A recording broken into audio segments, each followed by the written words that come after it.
अनाया अब शदीद पशिमानी में है। वो सोचती है, मैंने एक बार फिर आयजा आपी के इशारों पर चलकर अपनी जिंदगी बर्बाद कर ली।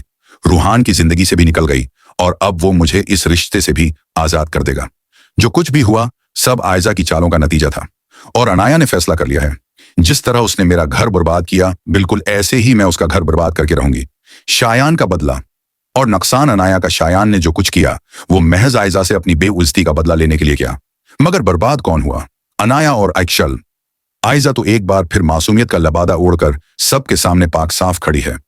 जब अनाया रूहान के निकाह और तलाक की हकीकत खुलती है तो आयजा फौरन कहती है, मुझे तो उसी दिन पता चला था जिस दिन दोनों की बारात थी। अगर मुझे इल्म होता तो मैं कभी ये शादी ना होने देती और सारा इल्जाम ईशल पर डाल देती है। अनाया का आखिरी उम्मीद शायान। अनाया जानती है कि आयजा का असल चेहरा सिर्फ शायान ही सामने ला सकता है। वो मजबूर होकर उसे कॉल करती है और तल्ख लहजे में कहती है, तुमने बदला किसी और से लेना था, जिंदगी मेरी बर्बाद कर दी। जिससे बदला लेना था वो तो अपने घर में मजे से बैठी है। तुम खेल जीते नहीं, हार गए हो। आयजा जीत गई। अनाया की ये बात शायान के दिल में आग लगा देती है। वो फैसला करता है, आयजा की चालें अब मुझसे बर्दाश्त नहीं। मैं उसका असल चेहरा असद और पूरे घर के सामने लाकर रहूंगा। रूहान की तबाही। रूहान घर आता है तो वो टौटा हुआ, चुप, बेजान सा होता है। न बोलता है, न खाता है, न सोता है। उसद और आशिर परेशान हैं। हमारा हिंसता खेलता भाई था, उसे किसकी नजर लग गई? जब उसे समझाया जाता है तो वो चीख कर कहता है, आप सब अपनी जिंदगियों में खुश हैं, मेरी जिंदगी तो सिर्फ बर्बाद हुई है। मैंने सिर्फ एक लड़की से मोहब्बत की थी, अनाया से, और उसने मुझे धोखा दे दिया। आयजा वर्सेस एशल। न्या मुहाज आयजा अब अपना घर बचाने के लिए एशल पर इल्जाम लगाती है।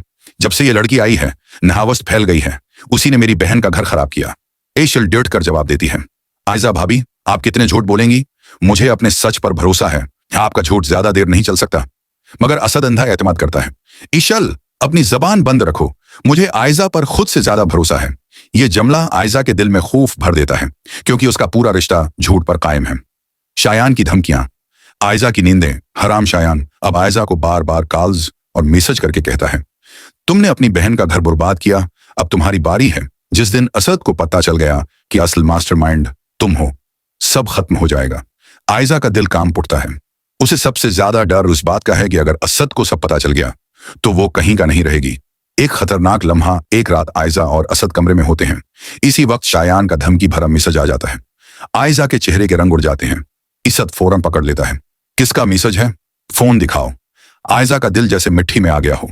अब दो मुमकिन रास्ते हैं, एक आयजा जल्दी से मैसेज डिलीट कर दे या दो असद वो मैसेज पढ़कर आयजा का झूठ बेनकाब होते देख ले। दोनों सूरतों में आयजा के लिए बचा कुछा रास्ता भी बंद होने वाला है। अगली किस्त का बड़ा धमाका अगली किस्त में।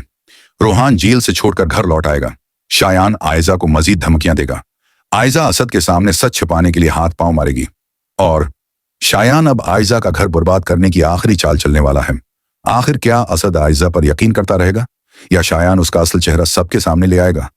क्या रूहान अनाया को मुआफ करेगा या अनाया हमेशा के लिए उसकी जिंदगी से निकल जाएगी? आप क्या समझते हैं? अपनी राय जरूर लिखें।